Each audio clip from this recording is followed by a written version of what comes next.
कई लोग कहते हैं गुरुजी क्या दूध चढ़ाना जरूरी है शंकर पर? कई लोग कहते हैं गुरुजी क्या दही चढ़ाना जरूरी है शंकर पर? शहद चढ़ाना जरूरी है? घृत चढ़ाना जरूरी है? शक्कर चढ़ाना जरूरी है? शिव महापुराण की कथा कहती है 5 चीजें शंकर भगवान पर चढ़ती है। दूध अर्थात घर में लक्ष्मी की वृद्धि करता है, इसलिए चढ़ाया जाता है। दही शंकर भगवान पर इसलिए चढ़ाते हैं क्योंकि यह परिवार को जोड़ता है। जिसके परिवार में क्लेश ज्यादा होता है, जिसके परिवार में आपस में तकरार ज्यादा होता है, उसको दही जोड़ता है। शहद घर में चिड़चिड़ प्रवृत्ति को समाप्त करता है। घी रोग को समाप्त करता है। शक्कर मिष्ठान घर में यदि लक्ष्मी आकर जा रही हो तो मिष्ठान समर्पित किया जाता है, इसलिए पंचामृत स्नान का भाव शिव महापुराण कहते हैं। पंचामृत स्नान का भगवान, इसलिए 5 चीजें शंकर को समर्पित हैं। दूध, दही, घृत, शहद, शक्कर अर्थात मिष्ठान। शक्कर से मूलतः यहां शिव महापुराण में शक्कर नहीं लिखी है, मिष्ठान। अब लोग शक्कर पीस कर अभिषेक करते हैं, परंतु मिष्ठान अर्थात गाय के दूध से निर्मित कोई मिठाई, और उस मिठाई से भगवान शंकर का अभिषेक। अब लोग भले शक्कर रखने लगे शंकर जी के अभिषेक में, पर यहां शक्कर नहीं लिखा है, यहां मिष्ठान।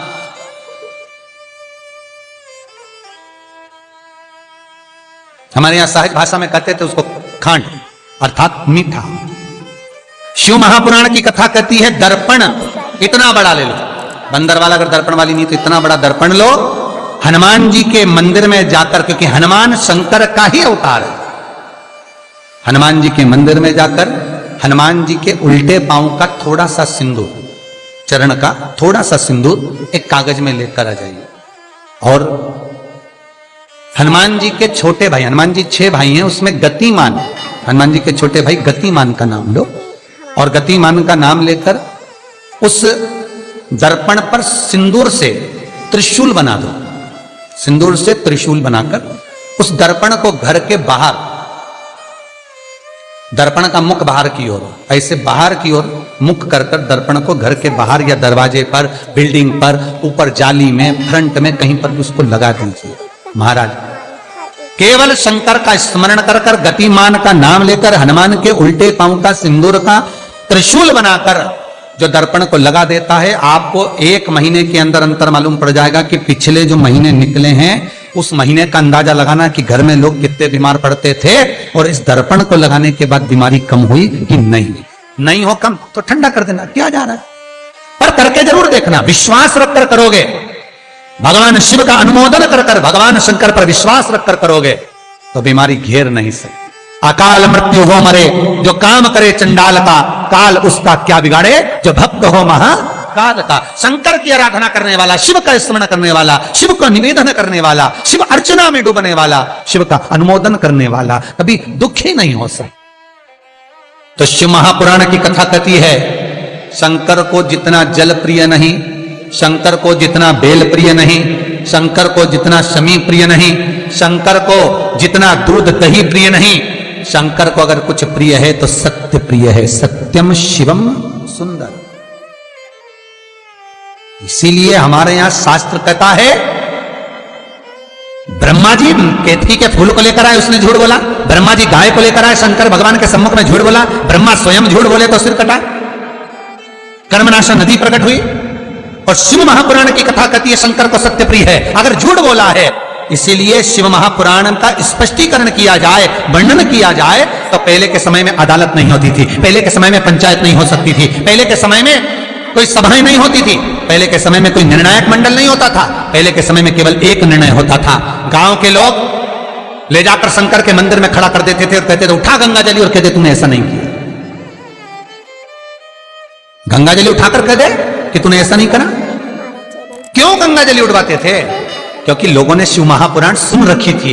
शिव महापुराण में श्री वेद व्यास जी वर्णन करते हैं कि शंकर के मंदिर में, शंकर के ओटले पर, शंकर के मंदिर के अंदर, शिव की चौखट पर, शंकर के अनुमोदन में, शिव महापुराण के अंतर्गत शंकर के अनुमोदन में शिव मंदिर में, शिव चौखट पर अगर कोई भूल से भी झूठ बोल देता है तो उसकी जिंदगी नरक जैसी निकलती है महाराज। इसीलिए कहते तो उठा गंगा जली और कह दे तूने ऐसा नहीं, उठा बोल दे।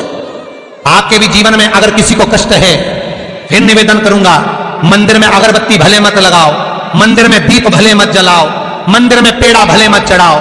अगर आपके मोहल्ले में, आपके पड़ोस में, आपके परिवार में, आपके नजदीक में अगर कोई दुखी है, कष्ट में है, उसको यदि प्रेम की वाणी भी बोल ली है, एक रोटी भी प्रेम की खिला दी, किसी के चेहरे पर इस्माइल ला दी, तो मंदिर में दिया जलाने के बराबर है साहब।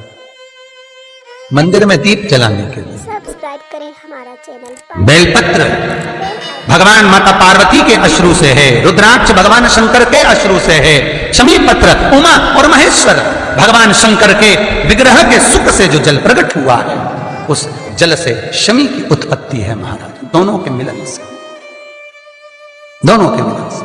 सब्सक्राइब करें। जैसे एक मुखी से लेकर 14 मुखी तक रुद्राक्ष होते हैं, आपको पहले भी कथा में कहा, एक मुखी से लेकर 14 मुखी तक रुद्राक्ष होते हैं। सभी रुद्राक्ष का अपना अपना एक मंत्र होता है, अपनी अपनी एक साधना होती है जिसके अनुसार रुद्राक्ष काम करता है। एक मुखी रुद्राक्ष लक्ष्मी की वृद्धि के लिए होता है। कभी मौका मिले तो एक मुखी रुद्राक्ष का दर्शन करना। पर एक मुखी रुद्राक्ष जितना छोटे से छोटा होता है, जितना छोटे से छोटा होता है, उतना सुख दे। एक मुखी रुद्राक्ष लक्ष्मी की वृद्धि के लिए होता है, कार्य सिद्धि के लिए होता है। कोई भिखारी से भिखारी, गरीबड़े से गरीबड़ा भी अगर धारण कर ले, उसके घर में एक मुखी रुद्राक्ष अगर प्रवेश कर जाए तो सुख का अनुभव करा देता है, संपदा का अनुभव कराता है, सरस्वती का भाव प्रकट करता है, वैभव का भाव देता है। एक मुखी रुद्राक्ष का मंत्र है ओम ह्रीं नमः, ओम ह्रीं नमः। ये लक्ष्मी के लिए होता है महाराज। दो मुखी रुद्राक्ष बांधा को हरता है। कोई तकलीफ आ रही है, कोई प्रशासनिक कार्य है, कोई काम नहीं हो रहा, फाइल आगे नहीं बढ़ रही, बहुत तकलीफ आ रही है, तो दो मुखी रुद्राक्ष जो व्यक्ति धारण करता है उसका कार्य सफल होता है। दो मुखी रुद्राक्ष का मंत्र है ओम नमः। दो मुखी रुद्राक्ष का शिव महापुराण में जो मंत्र दिया है ओम नमः।